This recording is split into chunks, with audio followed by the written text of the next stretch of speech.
Steven every story అనేది ఒక simple crime story కాదు. ఇది జస్టిస్ సిస్టంలో ఉన్న లూప్ హోల్స్, హ్యూమన్ ఎర్రర్ మరియు కాన్స్పిరసీ గురించి డీప్ గా ఉండే ఒక real life crime story. Steven every and తన ఫ్యామిలీ అమెరికాలో ఒక సాల్వేజ్ యార్డ్ రన్ చేసేవారు. అంటే ఓల్డ్ వెహికల్స్, స్క్రాప్ మెటీరియల్స్ ని డీల్ చేసే బిజినెస్. స్టీవెన్ ఎవరీ 1981లో బార్ దొంగతనం విషయంలో 1 year జైల్లో ఉన్నాడు. 1982 చివర్లో యానిమల్స్ ని మంటలలో కాల్చిన కేసులో మళ్ళీ కొన్ని నెలలు జైలుకి వెళ్ళాడు. కొన్నిసార్లు తన కజిన్ కార్ ని ఆపి గన్తో బెదిరించాడు. తనకి నార్మల్ గా క్రైమ్ బ్యాక్గ్రౌండ్ ఉంది. అయితే 1985 జూలైలో లేక్ మ్యాచిగన్ అనే బీచ్ లో 36 సంవత్సరాలుండే పెన్నీ బిన్సెన్ అనే అమ్మాయిపై అటాక్ చేసి తనని బలవంతం చేశాడు. పోలీస్ ఇన్వెస్టిగేషన్ ఫాస్ట్ గా నడిచింది. పోలీస్ కి ఎవరీ మరియు గ్రెగోరీ అలెన్ అనే ఇంకో వ్యక్తిపై అనుమానం ఉంది. ఆ కాలంలో మెయిన్ గా ఐ విట్నెస్ ఐడెంటిఫికేషన్ నే ఎక్కువగా కన్సిడర్ చేసేవారు. పెన్నీ బెన్సెన్ అనే అమ్మాయి మరియు ఇంకో 16 members I witness every photo చూసి ఇతనే అని కన్ఫర్మ్ చేశారు. కోర్టులో విచారణ జరిగింది. కోర్టు కూడా ఎవరీని అటెంప్ట్ మర్డర్ అండ్ రేప్ గా డిక్లేర్ చేసి 32 సంవత్సరాలు జైలు శిక్ష వేశారు. అప్పుడు ఎవరీ నేను ఇన్నోసెంట్ అని చెప్పాడు. కానీ తన మాటలు ఎవరు పట్టించుకోలేదు. పిటిషన్స్ కూడా వేశాడు. కానీ 2 సార్లు కోర్టు రిజెక్ట్ చేసింది. ఇయర్స్ గడిచాయి. ఎవరీ జైల్లో 18 సంవత్సరాలు గడిపాడు. 2002 నుండి ఇన్నోసెంట్ ప్రాజెక్ట్ అనే non profit organization DNA test based గా ఓల్డ్ కేసెస్ ని ఇన్వెస్టిగేషన్ చేయడం స్టార్ట్ చేశారు. ఈ DNA technology Avery case investigation టైంలో లేదు. అయితే ఎవరీ కేస్ రీఇన్వెస్టిగేషన్ చేసినప్పుడు ఒక షాకింగ్ ట్రూత్ బయటపడింది. ఆ ఇన్సిడెంట్ లో దొరికిన శాంపిల్స్, ఎవిడెన్సెస్ ని టెస్ట్ చేయగా క్రైమ్ చేసింది స్టీవెన్ ఎవరీ కాదు అని తేలింది. గ్రెగోరీ అలెన్ అనే ఇంకో వ్యక్తి యాక్చువల్ క్రిమినల్ అని డిఎన్ఏ ప్రూఫ్ చేసింది. ఇక్కడ సిస్టమ్ ఒక పెద్ద మిస్టేక్ చేసింది అని క్లియర్ అయింది. 18 సంవత్సరాలు జైల్లో గడిపిన ఎవరీని రిలీజ్ చేశారు. అప్పుడు ఎవరీకి లైఫ్ మళ్ళీ రీస్టార్ట్ చేసే ఛాన్స్ వచ్చింది. కానీ డ్యామేజ్ ఆల్రెడీ జరిగిపోయింది. తన యూత్, తన రెప్యుటేషన్ అన్నీ పోయాయి. స్టీవెన్ ఎవరీ అప్పుడు మానిటోవో కౌంటీ అనే కోర్ట్ మరియు పోలీసుల మీద రాంగ్ఫుల్ కన్విక్షన్ కోసం $36 million లాసూట్ ఫైల్ చేశాడు. అలాగే పోలీస్ వాళ్ళపై ఇతర కేసెస్ కూడా ఫైల్ చేశాడు. ఇక్కడ ఎవరీ ఇప్పుడు సిస్టమ్ మీద ఫైట్ చేస్తున్నాడు. అయితే 2005లో ఇంకో షాకింగ్ ఇన్సిడెంట్ జరిగింది. 2005 అక్టోబర్ 31 రోజు టెరెసా హల్బాచ్ అనే women Steven every salvage yard కి ఆటో ట్రేడర్ మ్యాగజైన్ కోసం వెహికల్స్ ని ఫోటోగ్రాఫ్ తీయడానికి వచ్చింది. స్టీవెన్ ఎవరీ యొక్క సిస్టర్ అపాయింట్మెంట్ అరేంజ్ చేసింది. అయితే టెరెసా హల్బాచ్ ఆ రోజు ఆఫ్టర్నూన్ తర్వాత మిస్ అయింది. నవంబర్ 3 రోజు టెరెసా మిస్సింగ్ కేసు ఫైల్ అయింది. పోలీసులు ఇన్వెస్టిగేషన్ స్టార్ట్ చేశారు.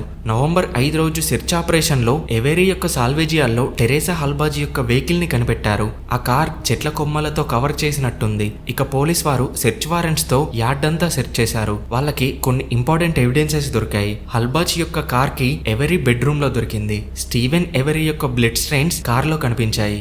బర్న్ పిట్ లో హ్యూమన్ బోన్స్ దొరికాయి. తర్వాత అవి టెరెసా హల్బాచ్ అని ఐడెంటిఫై చేశారు. ఒక బుల్లెట్ గ్యారేజ్ లో దొరికింది. ఫోరెన్సిక్ టెస్ట్ లో ఆ బుల్లెట్ పై టెరెసా హల్బాచ్ యొక్క బ్లడ్ అని తెలిసింది. ఇక నవంబర్ 9 రోజు ఎవరీని అరెస్ట్ చేశారు.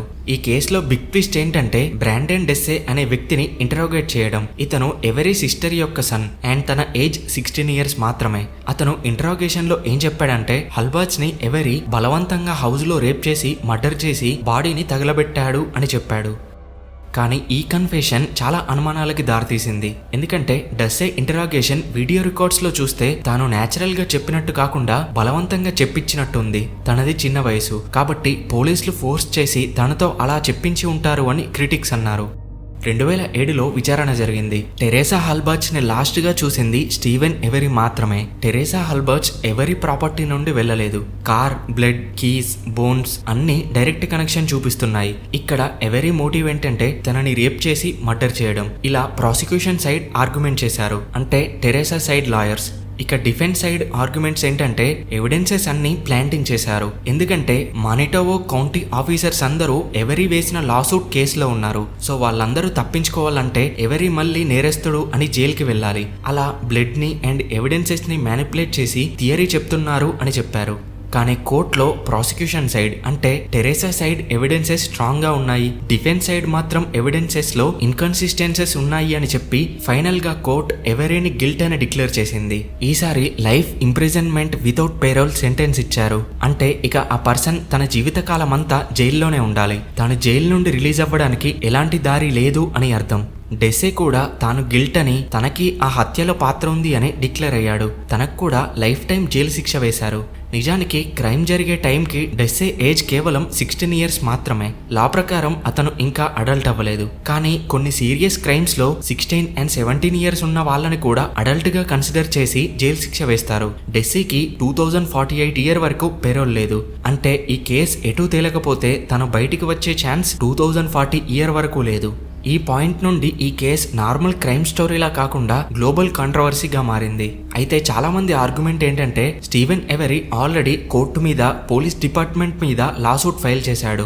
అవే డిపార్ట్మెంట్స్ మళ్ళీ ఇన్వెస్టిగేషన్ లో ఇన్వాల్వ్ అయ్యాయి. కీ ఎవిడెన్సెస్ సడన్ గా దొరికాయి. బ్లడ్ శాంపిల్స్ అన్ని క్వశ్చనబుల్ గా ఉన్నాయి అని డౌట్. అండ్ ఆల్రెడీ చేయని తప్పుకి అన్ని ఇయర్స్ జైల్లో నరకం చూసిన పర్సన్ మళ్ళీ ఎందుకు తప్పు చేసి జైలుకి వెళ్ళాలి అనుకుంటాడు? అది కూడా తన ఇంటికి వచ్చిన ఒక పర్సన్ ని మర్డర్ చేయడం ద్వారా.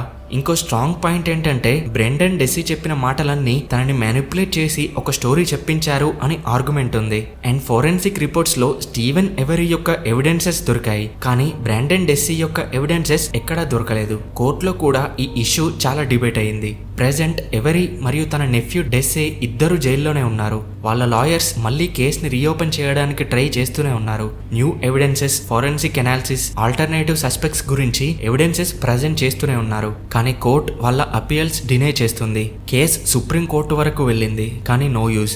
అయితే కేస్ లీగల్లీ అయితే క్లోజ్డ్ కాదు.